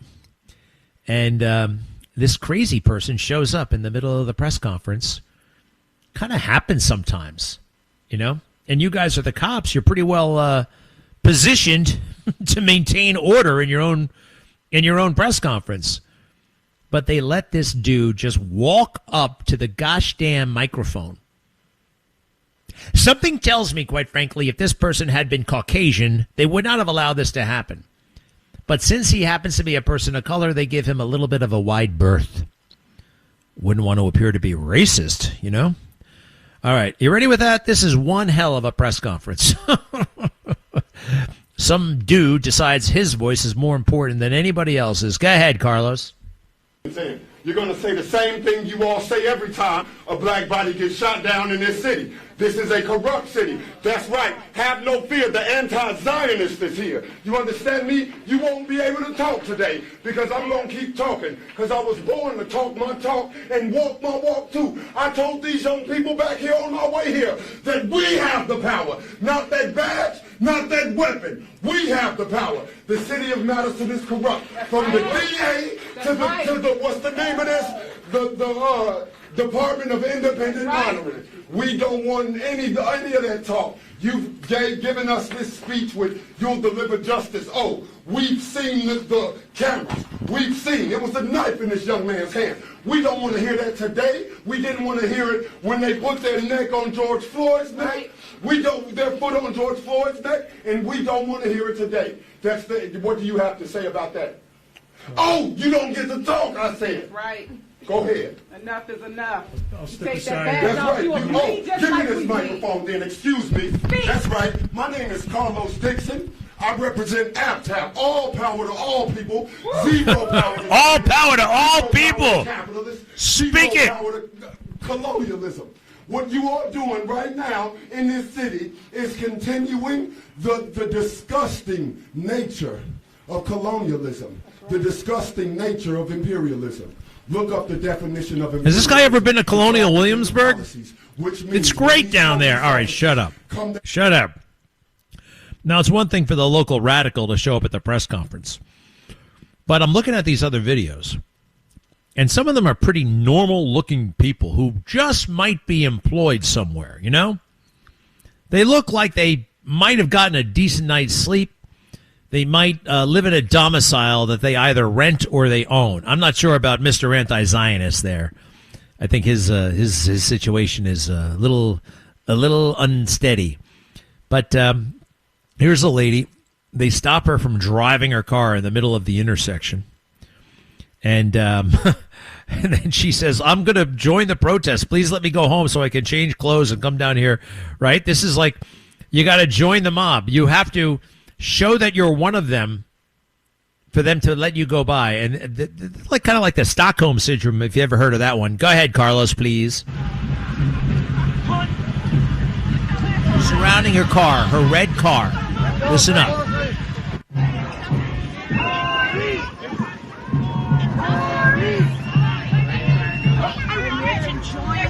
Here they come. You wouldn't let me through. I kept saying, I want to go home so I can park. And I want to be part of this. I have 2 children.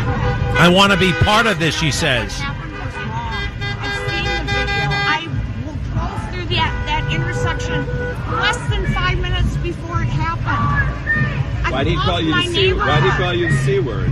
Because I wanted to get through and he wouldn't. She's got to explain herself because somebody called her the C word. He must have had a good reason, huh? My car. All right, stop.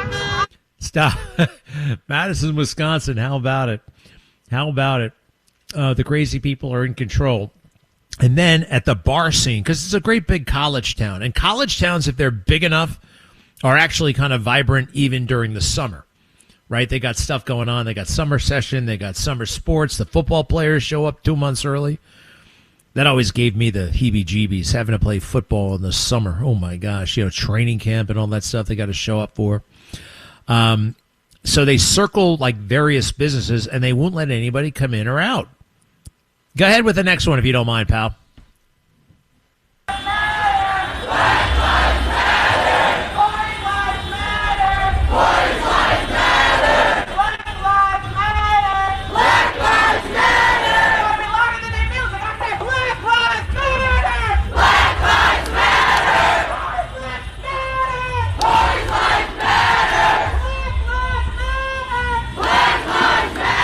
I'm sorry, it sounds so old-fashioned now to me. Black Lives Matter. In my chat right now. What the hell? Black Lives Matter? How 2020 can you get? Nobody says that anymore. It seems so square in a way. All right, so there's stuff happening up there. A phony baloney. Oh, wait a second. Forgive me. Oh, my goodness gracious. Now I know why. It's a midterm. It's an election year, for crying out loud. Of course. Of course they're going to blow this thing up. 2026. Congressional. All right, communism isn't a winning message. These crazy idiots that they're electing all over the place, that's not going to help. However, making white liberals and some independents feel self-conscious about race, that just might help the Democrats in 2026. I think we have figured it out. Once again, hey, the other thing, Fauci is on Capitol Hill today. Fauci. What was his first name again? Dr. Fauci? Anthony Fauci. I kind of want to call him Frank Fauci. Little guy who's a terrible, terrible dude. Now, they're finding these little gems from throughout his career. He said something very spooky and very weird. You know, there are people who believe, and there's evidence to suggest, well, that they wanted this thing to happen, that they wanted the pandemic. And here is Fauci saying out loud that he wanted a gosh damn pandemic. This is sometime in late 2018, early 2019. And Fauci's sitting down for a guy who has a big job. He certainly did a lot of interviews, right? So this is before COVID. Okay, but listen to what this dude thinks about in his This is what the guy wants. This is what the guy, aspires to. Listen to this, please. So you have malaria, tuberculosis, HIV. These are things that are there. And then the other thing that I aspirationally hope to be able to encounter is the ability to rapidly respond to something brand new, whether it's a brand new pandemic or, as you mentioned, a brand new attack upon us deliberately by bioterror. One more time, if you don't mind. One more time. That is one. Can you believe it? This is not AI. This is not. This is his own stupid mouth. Go ahead. So you have malaria, tuberculosis, HIV. These are things that are there. And then the other thing that I aspirationally hope to be able to encounter is the ability to rapidly respond to something brand new, whether it's a brand new pandemic or, as you mentioned, a brand new attack upon us deliberately by bioterror. Well, he got his wish, didn't he? Who the hell sits around wanting there to be a pandemic, for crying out loud? That is a sick man. But he has a pardon, doesn't he? He got himself a pardon on the way out. It's not like he called up, Joe Biden called him up and said, hey, guess what? I gave you a pardon. He was actively lobbying for that bad boy. He wanted one. He wanted one bad. And he got one. Why? Guilty conscience. I wonder why. 800-848-9222. 800-848-9222. I can't even think about that woman on trial for killing all of her kids. Did you see that? This Clancy case, Lindsay Clancy. Yikes. This is, it's best not to think about it, right? Best not to think about it. But she was on an awful lot of drugs, an awful lot of psychotropic drugs. Maybe there is a defense here. Those psychotropic drugs, we never had school shootings before all these psychotropic drugs. Doesn't seem like we can even talk about the psychotropic drugs. Why is that? Why doesn't the media pursue that question? Without fear or favor, they like to say, well, maybe they're fearful of big sponsors and big pharma. Huh? Without fear or favor. They kept saying that the other night. We'll be right back.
Oh, Don't boy. get walking.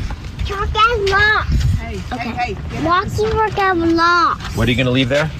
The watch. I found it in the penguin game.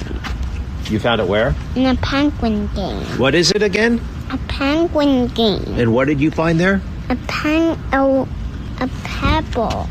Oh, a nice pebble? Yeah. Why did you like that pebble so much? She found it. Because I found it. Is it a nice pebble? Yes. Madeline? What color is the pebble? We don't want freckles on your nose. Gray. Gray. It was a gray pebble. I haven't heard the word pebble in a very long time. There's something I just haven't heard the word pebble all that much, but I heard pebble. Usually we say rock, stone. Anybody remember pebble from the Flintstones? An absolutely beautiful, beautiful thing. President Trump right now is in Michigan. You know, sometimes I wonder about these trips. You know, he goes there, makes a speech, comes back. Does it really make a difference? And I don't know. I don't know if it does. Get on the plane, you know, bring the whole gosh damn kit and caboodle there. I'm not one of those guys. I'm not worried about the expense or anything like that. We've got the money. And by the way, a lot of these official visits by the president are privately funded. They have this formula. Like if he goes somewhere for a political mission, right, the RNC has to pick up a lot of that. And sometimes actually the family has to pay for a lot of things. Too many things in my book. But he can handle it. He's doing great. That doesn't get any credit for, by the way, not taking a salary. There's some heat on his family for making money. Well, the whole thing about the family, unlike the Bidens, they actually have a skill. They actually have a business. And the Bidens just had, hey, we're the Bidens. Give us stuff. And that brings me back to this quote from Jill. It's very interesting. Jill, again, lets the truth out inadvertently. So Jill Biden, the first lady, right, former first lady, yeah, as I said, her husband is in jail right now. Her ex-husband suspected of murder. I think he's being railroaded.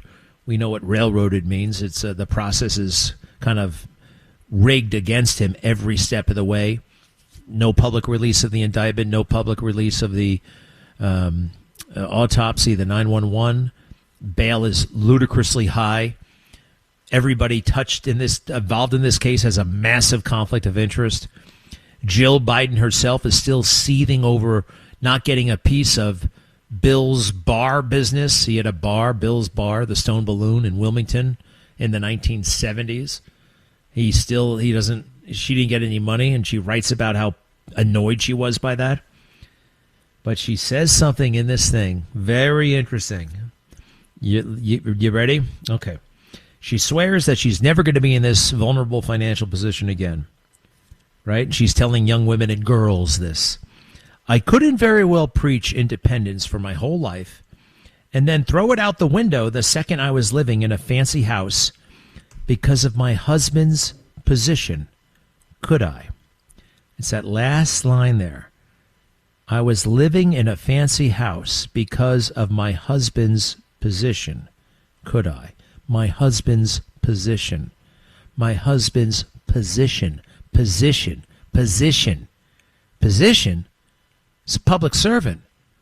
Public servants aren't supposed to get fancy houses, but see, she just inadvertently told the truth.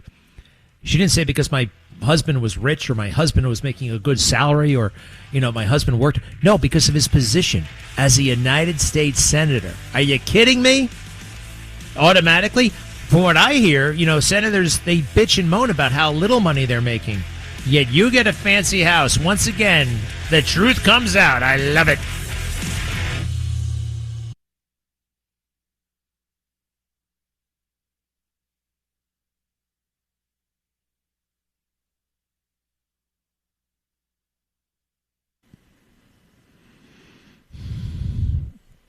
Well, I thought it was pretty disgusting the other night at that White House Correspondents' Dinner. Disgusting in that the narcissism of the press, right? Oh, they're so full of themselves. And they said Tonight is in honor of the First Amendment. We're going to honor. How do you honor a document, right? How do you honor? And the First Amendment, they have kind of like unfairly claimed that as their own. And by that I mean, like, there are a lot of other things mentioned in the First Amendment other than the press. They've got in there, what do they have in there? They got freedom of assembly. They got freedom of religion. Government, Congress shall pass no law restricting the press, right? But there's other things in there. But of course, they claim that for themselves, and they also say, without fear or favor, we just do straight news. No, you don't, pal. You don't, and you curry favor, and you are fearful all the time. Fearful, mostly for your jobs. So here's Wolf Blitzer, who is seething with self-righteousness, indignation, right? And he has had that perch, even though he's terrible at it. I mean, absolutely terrible. I got a little bit of an insight as to why he has the job, or had the job for as long as he did. Because he's was best buds with Ted Turner. Ted Turner did all of his contracts. Ted Turner, well-known eccentric, right? You get on the right side of, I don't know. I feel like that explains a lot. So he's there, and this is really something. He celebrates the Wall Street Journal for doing a fake news report of a birthday card that was given to Jeffrey Epstein in like 1993. And it's really, Carlos, you have that little thing with Wolf? This guy, Wolf Blitzer. How did he ever make it on television? Go ahead. This year's award goes to the Wall Street Journal.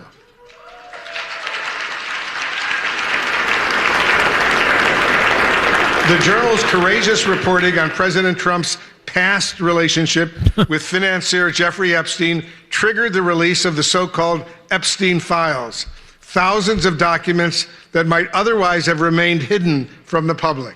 And despite the president's threat of a lawsuit, the Journal published a story about a provocative letter to Epstein bearing President Trump's signature.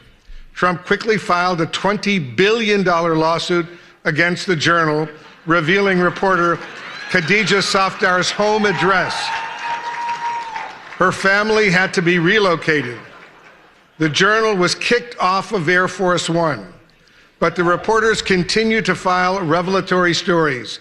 Please welcome the winners of the Katharine Graham Award from the Wall Street Journal. Khadija Safdar, Sadie Gurman, Annie Linsky, Josh Dawsey again, Alex Leary, Rebecca Ballhaus, and Ryan Barber. Their colleague, Joe Palazzolo, could not attend tonight. So it's kind of funny. What's pathetic is there's a lot of things going on there. It was a provocative letter. It was a birthday card, all right, in the 1990s. The thing that really damns them is 7 reporters. 7 reporters come up for this stupid award because they found a birthday card and they pretended it was from President Trump to a guy who was not a sex offender. Okay, you want to call that news? Great. You want to pretend you're brave? 7 people up there? 7 people? The family had to go underground because they were... Why? Why exactly? Oh, because of big bad MAGA? Anyway, 7 reporters, and guess what each of them do? They each go up to President Trump, shake his hand, he smiles at them, they smile back. See, the implication of this story is that, President Trump hangs around child molesters, right? That's what they want you to think. But the people who put that story together, they know it's not true. So, and what happens is that they give themselves away with the smile, that it's nothing, that it's meaningless. And I just think it's a remarkable moment where the truth actually comes out. They say the truth ultimately wins, and it did. Hey, what else is going on here? Hold on. Senator Lindsey Graham planned to travel to Florida in early March to persuade President Trump to join Israel in the bombing of Hezbollah in Lebanon until a friend talked him out of it. This is The friend, Israeli Prime Minister Benjamin Netanyahu, told him on a call before the trip that bringing the U.S. into the operation in the midst of the Iran war was going too far, too fast, according to unreleased footage from a documentary about the South Carolina Republican lawmaker that was being filmed before he died earlier this month. We're concentrating on Iran right now, Netanyahu said on the March 4th call, according to footage. If we tell Hezbollah that we're going all the way, we threaten them. But if we actually do it, then they have no reason not to go all the way against us. And right now, that's not our interest. That's actually good counsel, Graham replied. Huh. And in the Senate office, which was covered with Trump hats, scattered papers, and Planters peanuts, with a bottle of bourbon on the shelf. Yeah, that was the thing. He was a big drinker. I think a problem drinker, most likely. I didn't know this until after he died. He took to the phone late at night and made phone calls. That is something a person who drinks too much does. The extraordinary exchange was captured by the documentary filmmaker Alex Holder, who had been granted extensive access to Graham since 2023. It provides an unvarnished look at Graham's year-long quest to topple the Iranian regime and the ways in which he persuaded Trump to strike, at times pushing for an even more aggressive action than Netanyahu, who was prepared to take. Look what we've done here. I almost cried, he tells the crew, laughing loudly just after the U.S. strikes Iran in February. How long have we been pushing this? Okay. Well, people push for things all the time, especially in Congress. All right. 800-848-9222. 800-848-9222. One other little moment here. Frank Carone, former Adams aide, hires Luigi Mangioni's defense team in his bribery case. Okay. Luigi Mangione. How is that still kind of in limbo? Seems like it's in legal limbo, doesn't it?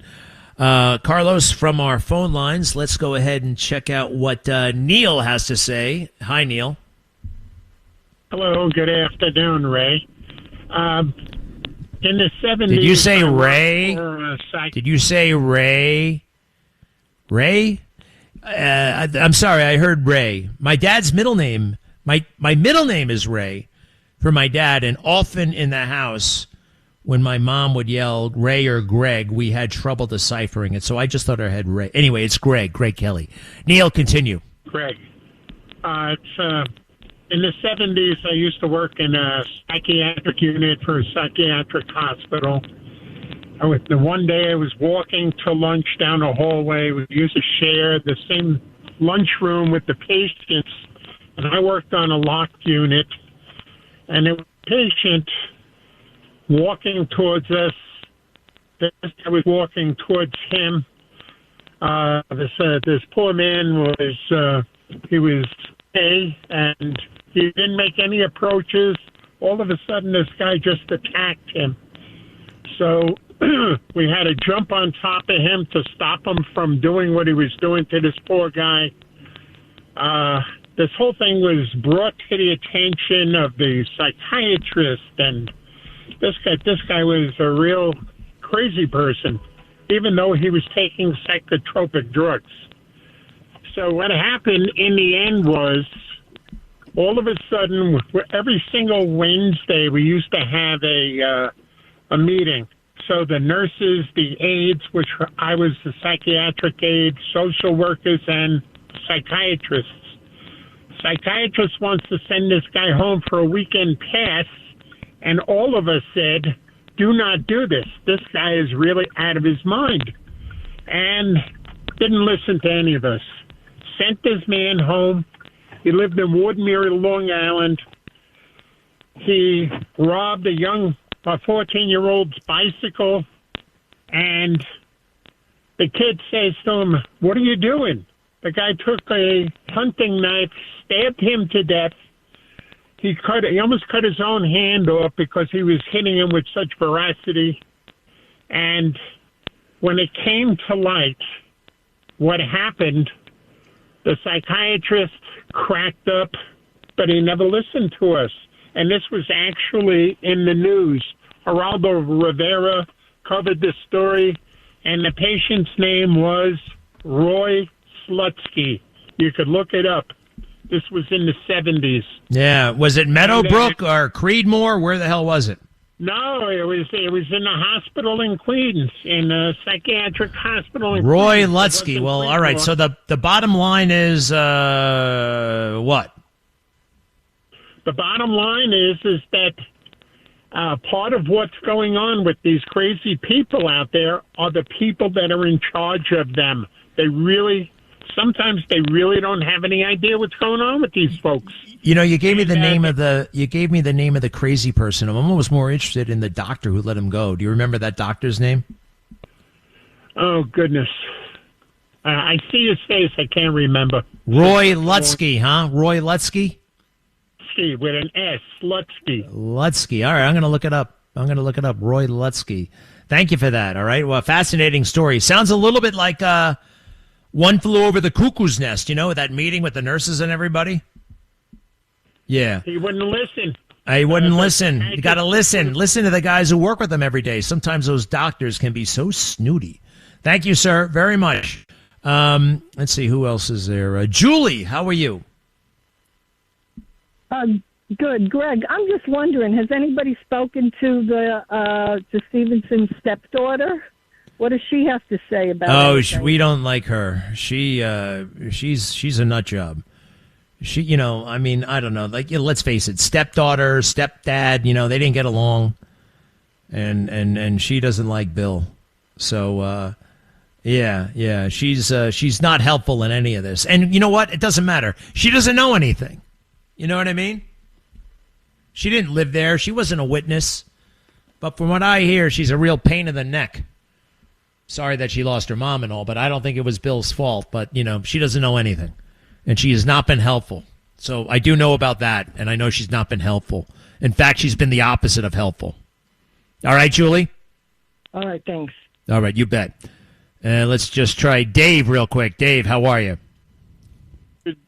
Hi, Greg. You have all these heavy-duty subjects, but I'm going back to Pebbles and Bam Bam. You mentioned that. This is for your daughters. I'm a grandfather. Anyway, on YouTube, they have Pebbles and Bam Bam with the singing the song "The Sunshine" in. Let your kids listen to that. It's a good God-fearing thing, too. Okay. Yeah, Pebbles was Fred's daughter, and Bam Bam was Barney's daughter. Remember, like, Bam Bam had, like, superhuman strength, right? Yeah. But they do, like, singing. You know, they have, like, a band there. You'll see it. You'll see it. All right, that's cute. I mean, yeah, they're into the cartoons. They are definitely into the cartoons. All right, one more before we go to break. We got Italo. What the hell's... Who are you? It says Italo. Is that a name? Italo. Who? Ito? Italo. Hi, Greg. Hi. What's up? I'm in Westchester now, so I'm calling you really briefly. You know that the jury pool derives from the voter rolls? The jury pool derives from the voter? Is that what you say? Rolls, yes. Huh. So now, imagine those illegals voting, right? Judge said to vote and also call for jury duty? Jury duty. You know what? I must say, I've never really thought about this. Can a foreigner on a green card, let's say, you know, be on jury duty? You know, you don't have to be a citizen to join the Army. Did you know that? Absolutely not, but that's besides the point. What I'm telling you is that they think that they are already Americans, citizens, while you are in the voter roll. Yeah, and that's where they get it from. They're supposed to be citizens, I would assume. That's very interesting. Very interesting. How did you know that? See, or even a legal resident sitting on the jury. And yeah, it's got to be a jury of your peers. It's in the Constitution. A jury of your peers, and your peers have to be citizens, and so that's interesting. Real quick, do you know? Anyway, Italo, that's very interesting. Let me check into that. I did not.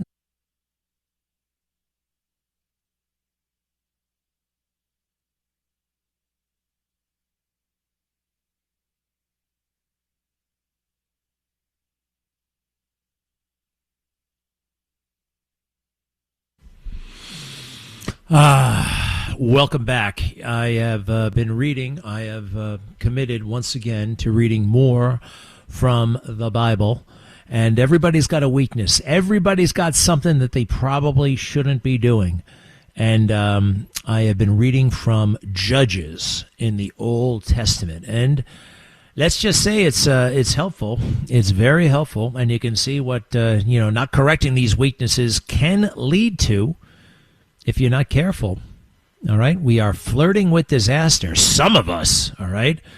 And it's all correctable. It's all fixable if you turn it over to him, capital H. And, I told you about, maybe I didn't, maybe you heard, maybe you didn't, but I had yet another prayer experience where a prayer was answered like in the moment. And it was just incredible. And it was a fairly benign matter, but the power of prayer is real. Now, sometimes it won't happen right away. Sometimes he doesn't want to, for whatever reason. But every now and then he reaches out and touches me in such a big, big way. And possibly I shouldn't be so amazed by it because I do believe. And if I believe, and I believe in the power of prayer, and a prayer is answered, why am I amazed by that? I can't help it. I still am, I guess, do we ever have doubt? It does seep in sometimes. It does. And when a prayer is answered, it's like, wow, it really is. He's there. It's real. But I know it's real. Anyway, sometimes when you feel it in your gut and you see it displayed, it's so incredible. One that I like to point out to people, I had a big argument with my friend Pete. And we argued about the Central Park Five, as a matter of fact. And, I know those guys are guilty. And he's like, no, they were the victims of racial injustice. And it got very heated. And he said some bad, awful things and hung up on me. And my wife said, you need to apologize to him. I said, it wasn't my fault. No. You need to apologize to him. I'm like, all right. So I texted him apology. I apologize. And he didn't write back. And many, many, many months later, I'm reading the Bible one day, and I'm reading something really good. I'm like, wow, this is speaking to me right now. This is speaking to me. Sometimes when I'm reading in the Bible, I don't even, know necessarily what I'm reading. I had to go back a couple of pages and say, what am I reading? What chapter is this? And I'm like, ooh, and it's Peter, the epistle from Peter. And then with that, my phone goes off. Click, click. Pete, my friend. Hey, I'm sorry, Greg. I should have not said that, and thanks for reaching out. I should have written Papa. That's from God. That's a little... And the other thing, when my daughter wanted to know, is that a chicken? Is that a chicken in the car ahead of us?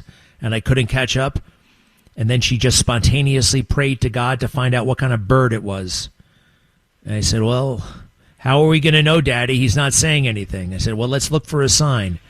And I looked and I looked and I looked and I couldn't see anything. And I had to remind myself, it doesn't work that way. You don't, But sure enough, we pulled up to where we were going, and there was a great big, beautiful mural of a white dove, which is what that bird was. It was no chicken. It was a white dove, and he answered our prayers, and he will answer yours and mine.